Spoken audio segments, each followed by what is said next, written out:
of it. And I want you to know that that is a key training point with the Republicans. They learned it during the Rick Perry campaign, that every single thing that comes out of their mouth more powerfully if they precede it with a 3 to 5 sentence personal story. Yeah. This is why I'm knocking on your door today. I'm afraid for my Social Security. I'm afraid for my mother's whatever. I have a reason, personal reason to be here. I'd love to know what your reasons are for being interested in voting or not voting. But if one of the best ways in the world to personalize and do it quickly, and it's so hard to stop talking after the 5th sentence.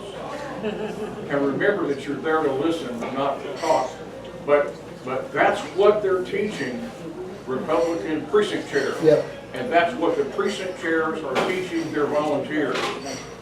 3 to 5 sentences explaining why you're there and shut up. Yep, absolutely. And our people are saying, we don't have time for that. Oh no, we're doing it a better way. Good luck. Our people are busy saying, here's the facts, right? Here, let me give it to you. You can read it. Right, yeah. The fact is, we don't know better. Yeah. We don't know better, and if we do, we got no business telling people. We need to shut up and listen. Yeah, the ego is We definitely. simply need to shut up and listen.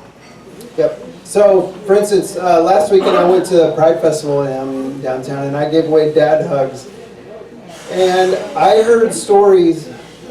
You don't know what dad hugs is. It's you walk around with a sign that says "Free Dad Hugs," and people who may or may not be LGBTQ, whatever letters, are welcome to come and get a hug from a dad, because I am a dad. And the idea is that maybe those people had not had a hug from a dad in a long time. And I had stories told to me that were so heartbreaking. I had stories that were joyful, all kinds of different stories. But now I can take those stories and I can use them to talk about how we should have equality for everybody in Texas or America. And I know people who suffered under the circumstances when that is not the case. They're real people. They're citizens just like you are, and they deserve the same rights afforded by the Constitution that I have. So those are the kinds of stories. Thank you, but I wasn't telling you to clap. I'm just saying that is an example of framing, right? I could talk about the rights for these people because I led with a story that shows my heart and what I'm about. Yes? Yes, I would like you to provide us with your expertise. We have approximately 2 minutes as precinct chairs and precinct workers at every door.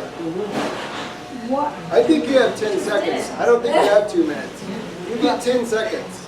Well, I have about 2 minutes in my neighborhood. They're slow to shut the door on me Okay. because they know me.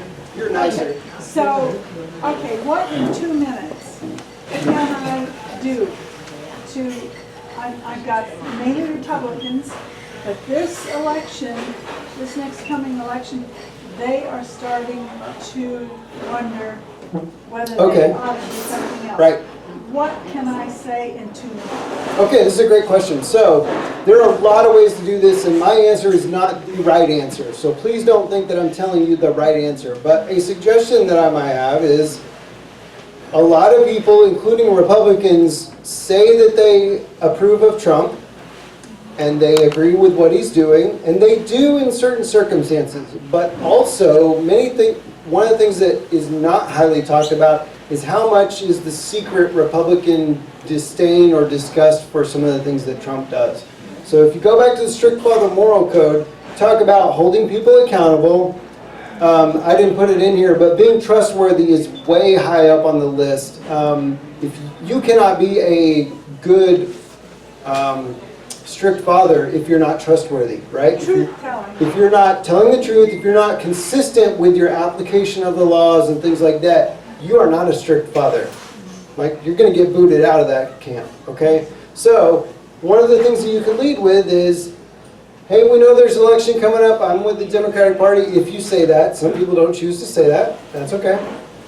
if you lead with that and say, you know, we're out just talking to our neighbors to find out what they care about for the election that's coming up. How do you feel about Donald Trump? Which may seem counterintuitive, right? Because especially in my race, I totally discount stuff that's going on in DC. It's way easier. But if you lead with that, number one, it tells you where they're at. And number two, they're going to respond with something that they either like or don't like. It's at the top of that list. So if it's something that they like, then you can be ready and prepared with your framing for some of the things that you know that they might not like, because they probably, if they're a Republican, adhere to the strict father moral code. So things like being trustworthy and things like that. So you do need to have examples, facts and figures, but you need to use it in a story scenario, like Trump. So one of these stories that applies to me personally is I'm a small business person. And one of the things that I heard when Trump was about to get elected was a story on NPR about how many small business owners had been stiffed by Trump in all of his corporations that have failed over the years. They interviewed a guy who installed a phone system in one of his properties. Phone system worked fine. Like, if I install a phone system, I pay for it up front. I go put it in, I charge you for the labor and the phone system, and you pay me back because I fronted the cost. Well, he didn't pay the guy. I know what that means. I know what it's like to have a big job that you don't get money on, and you have to go to court and fight for 5 or 10 years just to get a fraction of your money, because you never get all the money back. It just doesn't happen, right? I mean, so anyway, if I can talk about how some of the things that Trump does, like not living up to his responsibilities and paying his bills and attacking small business owners, I can win some people over with that kind of stuff. And he's still doing it. He's Oh yeah, of course. Yeah. Yeah, nothing with him has changed. It's only, yeah. Anyway. Is that, anybody else? I just have one thing, because I do know some Trump supporters very, very well. And I have used some of these tactics myself. I've tried. Good for you. Well, I've tried. And I just want to say. Hang on, Mike. I'll repeat. That's what the wireless. Stand up. Lost control. I just want to say, for your own benefit, know your enemy, know your opposition. They're not the enemy, they're the opposition. Right. Know them. Yeah. And know, if you can't get one sentence out, read it. And this is something that I learned on Twitter, so it's not mine. McDonald's does not cater or advertise to vegans. So